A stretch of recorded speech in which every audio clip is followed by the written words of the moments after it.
Bueno, en el primer vídeo que te hice sobre cómo diseñar un jardín desde cero, te hice unas cuantas preguntas que van a determinar el tipo de jardín que tienes, pero hoy ya vamos a ir a ver lo que quieres ver, un diseño de verdad. Tipos, opciones y más cosas a tener en cuenta para que hagas tu jardín perfecto. Muy buenas, ¿qué tal estás? Ya has respondido a las preguntas del primer vídeo, no te voy a entretener más, te voy a enseñar la primera plantilla, el primer tipo de jardín que he pensado para que lo analicemos. He hecho un poco este dibujo de jardín porque es el típico formato de jardín que pueda haber en cualquier parte del mundo. De hecho, vamos a colocarle una mesita para que puedan comer aquí los habitantes, y esto que pongo en él es como un sillón de estos de exterior con una mesita pequeña para que apoyen sus refrescos nocturnos. Entonces, estas dos zonas que vamos a habilitar a los lados, las zonas marrones, va a ser principalmente donde vamos a plantar. Ya veréis que luego habrá más. Y antes de decir por qué hay dos zonas, vamos a tener en cuenta el sol. Como ya he dicho en el primer vídeo, es súper importante por dónde va a pasar el sol para saber qué plantar y dónde plantarlo. Entonces el sol va a tomar esta dirección. Ya sabéis que en muchos vídeos os lo digo, de hecho tenéis una lista de reproducción para plantas de suelo ácido, que hay plantas acidófilas, necesitan una composición del suelo distinta, un pelín más ácida de lo normal. Entonces coincide que normalmente las plantas de suelo ácido también requieren de sombra o semisombra, con lo cual las vamos a poner aquí a la derecha. Luego ya veremos cuáles son, pero antes de empezar esa zona yo os tengo que decir que para mí siempre debe haber como algo protagonista, y en este caso va a ser este árbol, que lo he representado con un circulito verde, y la X, cada vez que ponga una X en estos planos, hace referencia a un árbol, ya sea de porte pequeño, medio o grande. Y empecemos con la zona soleada. Yo siempre, cuando hago un diseño de X, lo que sea, primero tengo en cuenta los elementos grandes y luego ya voy a los medianos y a los pequeños, porque los grandes son los que nos van a limitar o condicionar el resto de espacio. Esta crucecita de nuevo representa un árbol, y por el colorcito claro, algunas personas habréis adivinado ya que voy a poner un olivo. A mí el olivo me encanta. Vale, en los laterales de los olivos hay que tener en cuenta que todo esto es el perímetro de la casa, entonces todo esto podrá estar cubierto por hiedra o por un montón de trepadoras, de enredaderas, que ya os he hecho un vídeo que es uno de los más populares en el canal, en el que os doy distintas opciones. Pero aparte podéis reservaros alguna zona para una planta que pueda trepar y que sea un poco más vistosa. Por ejemplo, la zona esta que he colocado aquí como de blanco, podéis poner jazmines o falsos jazmines, que ya también os hice un vídeo sobre ellos, como os enseñé. Hay de color amarillo, de color incluso azul, de color rojizo, naranja. Hay muchos tipos de jazmines y falsos jazmines. En este lateral que veis de color rojo, yo propongo que pongáis rosales trepadores. Ya haré un vídeo de rosales porque ese es un mundo totalmente, o sea, tiene bastante teoría. Después de eso, ¿qué vamos a poner debajo del olivo? Aromáticas. Para mí, un jardín siempre, aunque se haya contado todo este rollo hasta ahora, siempre un jardín lo planteo y la primera planta que me viene a la cabeza son las aromáticas. Creo que son súper imprescindibles. Y ahora ya que empiece un poco la locura. ¡Pum!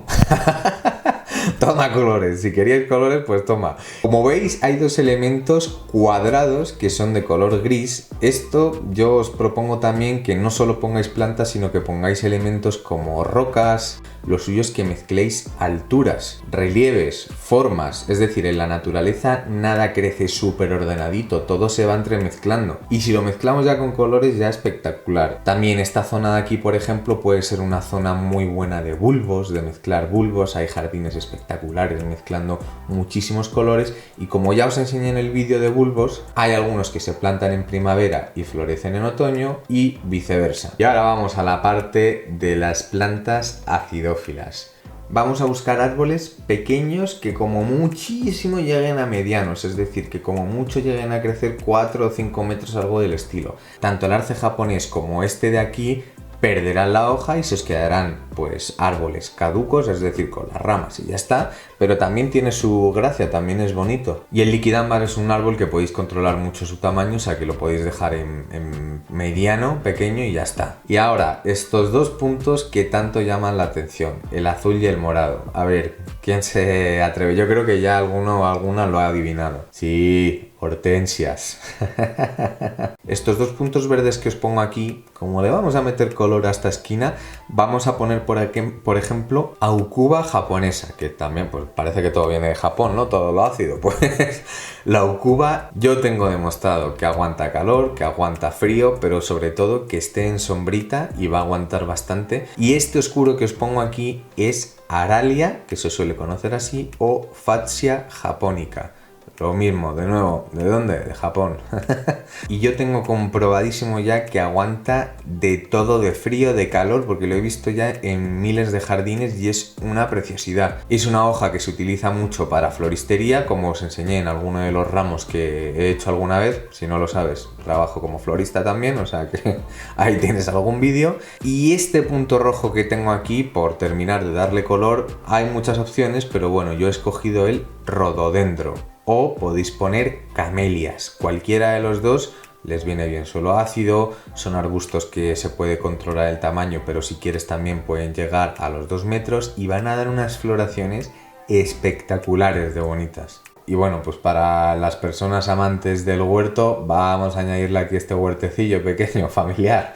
Podéis poner un par de tomateras, lechugas, zanahorias, etcétera, etcétera. Vamos a ver el segundo modelo, la segunda plantilla que he pensado para que analicemos. Y ahora pasamos a la casa más, no sé cómo definirla, más de visitas, digamos, más elegante, como lo quieras ver, porque la otra acababa muy llena de elementos, pero esta, como veis, para empezar, bueno, he puesto una mesa redonda por cambiar y he cambiado el color, pero me he quedado con el mismo modelo de jardín para que veáis que hay muchas ideas distintas. Lo de la derecha, esto, yo he puesto aquí una fuente, como podéis haber puesto lo que os dé la gana, algún elemento decorativo, hay gente que le gustan las estatuas. Yo os he puesto ahí eso porque como en el vídeo que subí sobre cómo hacer un estanque, el que yo hice, lo hice en una esquina también y la gente que viene está encantada y le gusta muchísimo, o sea que lo dejamos ahí. Y en la zona de la izquierda, la zona marrón, como veis, va a ser la única, en principio, ahora veremos más, pero la única zona de planta a planta. Normalmente las casas que son como muy elegantes, muy de visitas y tal, suelen ser muy diáfanas. Tienen mucho césped, mucho espacio abierto y un par de zonas dedicadas a plantas, pero muy limitadas. Entonces, aquí vamos a jugar con tener 4 plantas, 5, no muchas más. Y podéis hacer una composición de coníferas, por ejemplo, es decir, un pino, un abeto, una pícea de estas que crece pequeñito, alguna aromática y tal, pero por cambiar un poco lo que hemos visto antes, vamos a hacer un jardín más exótico, más tropical, digamos. Son plantas que yo tengo comprobado que resisten ya la nieve, las heladas y todo. La principal, la más grande, la X, como veis aquí, una palmera, con lo que le gusta a la gente las palmeras. La verdad es que es un elemento muy llamativo, muy bonito, muy decorativo y le da un rollo distinto a tu jardín. Estas dos manchas verdes que veis aquí son de distinto color por si queréis poner distintas, pero yo lo que os propongo es yuca. Pero no la yuca, esto los que seáis de Latinoamérica diréis, uy, pero si eso es lo que se come. No es la planta de la yuca, eso se utiliza en cultivos. Esto es yuca con doble C. Tiene un aspecto también como de palmera y dirás, uy, pero ¿esto se puede tener en exterior? Sí. Hay yucas que son espectaculares, que han crecido una barbaridad y como comprendéis, estas así de grandes no se han plantado este año. Estas llevan muchos años aquí y han aguantado heladas de todo tipo. Y luego este colorcito aquí verde pequeñito, os pongo como opción la Cica revoluta. Esta planta es súper curiosa, a mí me encanta, me parece muy bonito protegerlo en invierno con algún plástico o con algo, pero bueno, visto esto, ahora el jardín se podría quedar así y quedaría muy bonito, pero como a mí siempre me gusta añadir un poquito más de plantas de lo normal, vamos a meter estas de aquí y es hacer un cerquito rodeando el perímetro de la casa, del edificio. A mí me encanta porque queda pegado a la pared, hace contraste con los muros y con que pongáis esta franja, no hace falta que pongáis más, estáis haciendo como una zona un poco más escondida. Pues lo que hemos visto antes, todo lo podéis mezclar aquí, lo podéis poner aquí y esta X que os pongo aquí, cada uno lo llama de una manera, pino, limón, cedro, limón, hay muchísimos nombres. Y que como es de porte pequeño, mediano, no va a crecer mucho y para esta zona viene perfecto. Pensad que detrás de estos muros, en estos muros puede haber alguna ventana de la cocina o del salón, entonces tampoco conviene que tape la visibilidad desde las ventanas, desde dentro de la casa. Os he añadido aquí un extra que es este cuadrado rojo de aquí, que no estaría plantado en tierra, sería un macetón grande, así como muy decorativo, muy bonito, en casas así como más decoradas, más elegantes. En vez de plantar solo en tierra, también se pueden tener macetas o cubremacetas espectacularmente bonitos. Utiliza la imaginación y pon lo que te dé la gana. Con lo cual, nada, agradecería muchísimo que me mandaseis fotos, que me preguntéis ideas, sugerencias y que tengáis la mejor semana posible, que hagáis un jardín espectacular y que yo lo vea. ¡Hala! ¡Chao!